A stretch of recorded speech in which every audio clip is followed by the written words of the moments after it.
Salut tout le monde, on arrive enfin à Prague, la capitale magique de la République tchèque. Je suis super excitée de découvrir cette ville pleine d'histoires, de ponts incroyables et de ruelles pittoresques.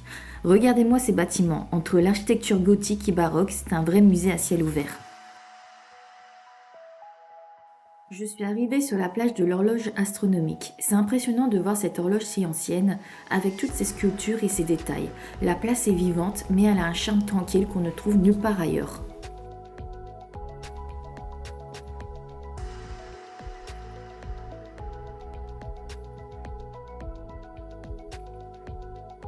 Cette horloge date du XVe siècle. On peut voir le mouvement des figurines à chaque heure. Le cadran montre le soleil, la lune, un vrai témoignage du passé. Même sans le spectacle, c'est impressionnant de la voir de près. Au-delà de l'horloge, la place est agréable à parcourir. Les cafés, les boutiques, tout donne l'impression d'un endroit à la fois animé et paisible.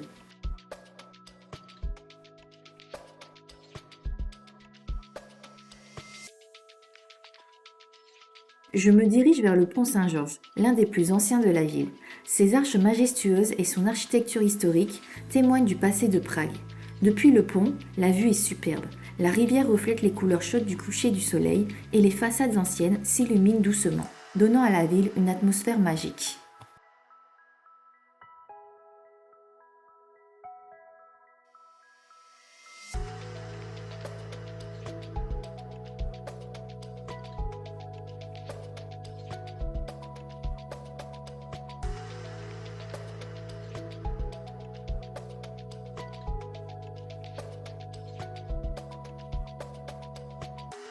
Je prends maintenant le bateau pour une croisière sur la Vltava. Le fleuve serpente au cœur de Prague, offrant des vues uniques sur les ponts, les façades anciennes et les toits colorés. Le coucher de soleil se reflète sur l'eau, illuminant la ville d'une lumière douce et chaleureuse. C'est une façon calme et magique de découvrir Prague depuis un autre angle. Depuis le bateau, le ciel est magnifique, teinté de rose et les façades colorées le long de la Vltava semblent encore plus belles sous cette lumière.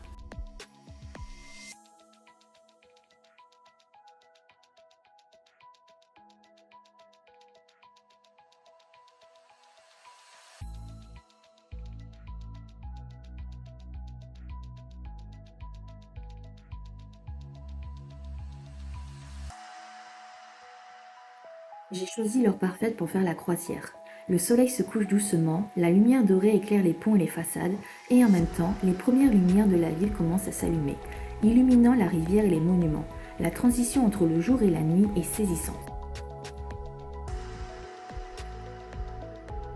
Je reviens ensuite sur la place, et l'ambiance a complètement changé. La nuit est tombée, les lumières des façades et de l'horloge brillent, les cafés sont animés et les passants se déplacent partout.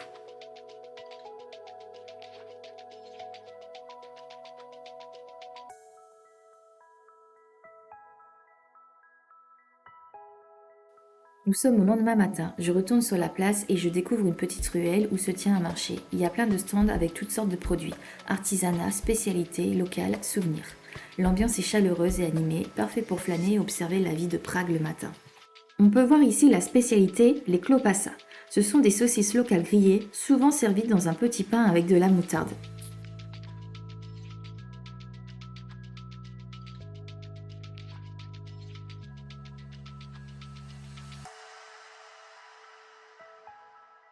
L'autre spécialité, ce sont les célèbres tredennik, une pâtisserie traditionnelle en forme de spirale, cuite à la broche et recouverte de sucre et de cannelle.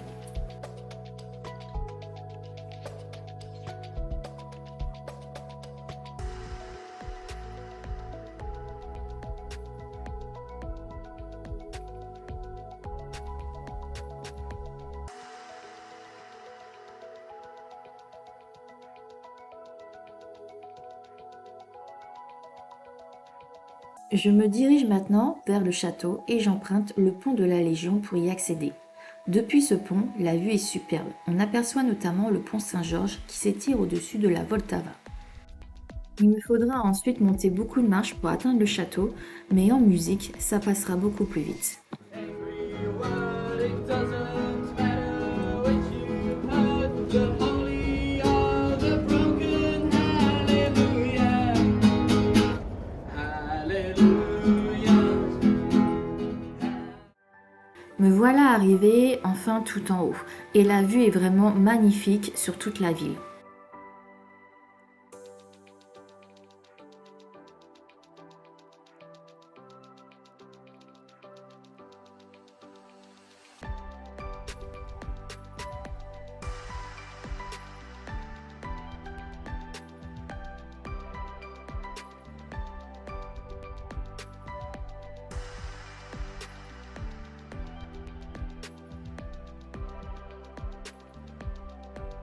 Je suis devant la cathédrale Saint-Guy, un chef-d'œuvre gothique qui domine Prague depuis des siècles. Sa construction a commencé au XIVe siècle et elle a été achevée seulement au XXe siècle, ce qui lui confère un mélange unique de styles architecturaux. Les flèches élancées, les vitraux colorés et les sculptures détaillées racontent l'histoire de la ville et de ses rois.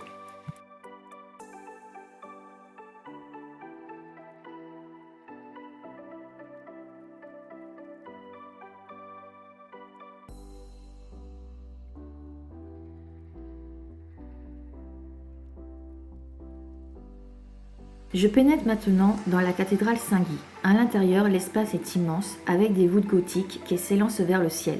La lumière traverse les vitraux colorés, projetant des reflets sur les colonnes et le sol en pierre. L'atmosphère est à la fois imposante et apaisante, un vrai contraste avec l'agitation de la ville en dehors des murs.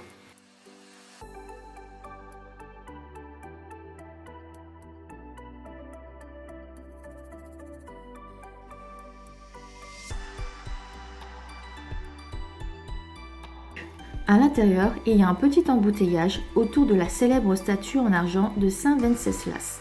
Les visiteurs s'arrêtent tous pour admirer ses détails et son éclat unique.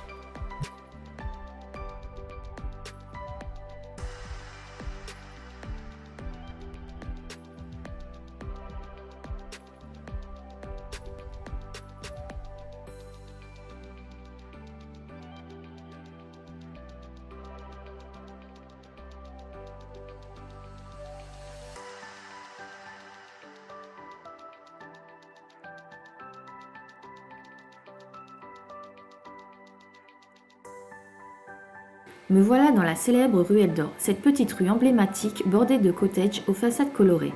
Elle remonte au XVIe siècle, initialement bâtie le long du mur intérieur du château pour loger les archers du roi.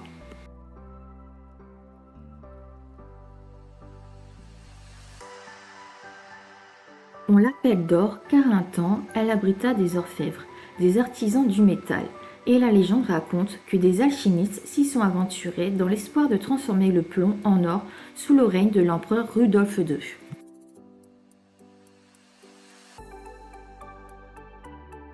Me voilà devant la Jubilee Synagogue, avec ses mines rouges et jaunes typiques du style mauresque et art nouveau, un symbole de l'histoire et de l'importance de la communauté juive à Prague.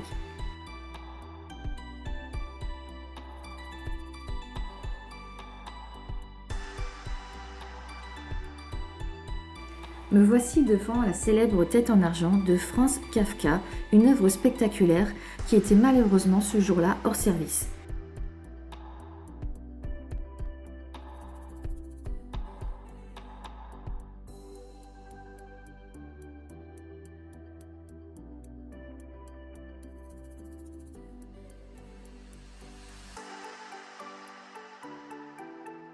Je me dirige maintenant vers le célèbre mur de John Lennon.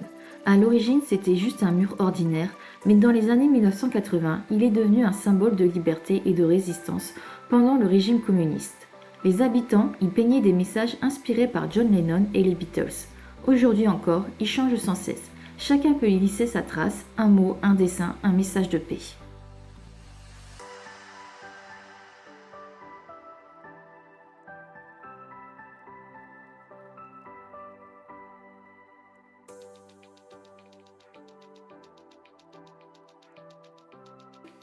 Je rentre dans l'église Saint-Nicolas, un chef-d'œuvre du baroque pragois. À l'intérieur, tout est grandiose. Des colonnes massives en marbre, des dorures qui scintillent sous la lumière et une immense coupole peinte de fresques représentant la vie de Saint-Nicolas. Les plafonds sont entièrement décorés et partout des anges, des sculptures et des ornements en relief. On entend parfois résonner le grand orgue, l'un des plus impressionnants de Prague, sur lequel Mozart lui-même aurait joué. L'ensemble dégage une atmosphère à la fois solennelle et lumineuse.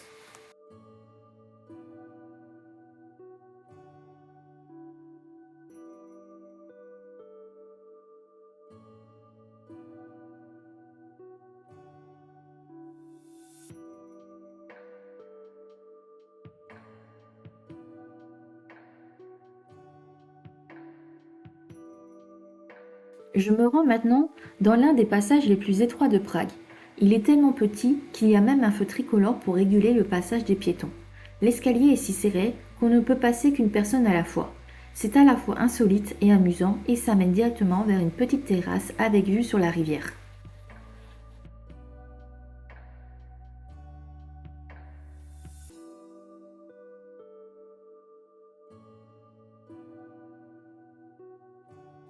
Me voici dans le jardin du palais Wallenstein, un lieu gratuit et très paisible, parfait pour faire une petite pause.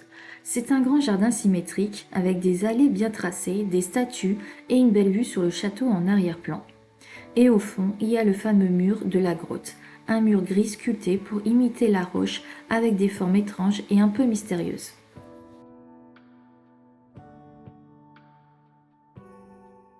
C'est mon dernier jour à Prague et pour finir en beauté, je pars visiter le célèbre zoo de Prague, l'un des plus grands et des plus réputés d'Europe.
Et voilà, mon séjour à Prague se termine ici, au cœur du zoo. J'ai vraiment adoré découvrir cette ville pleine de charme entre son architecture, son ambiance et ses couchers de soleil magnifiques. C'est une destination que je recommande à 100%. J'espère que ce vlog t'a plu. N'hésite pas à laisser un petit like et à t'abonner si ce n'est pas déjà fait. On se retrouve très vite pour une prochaine escapade.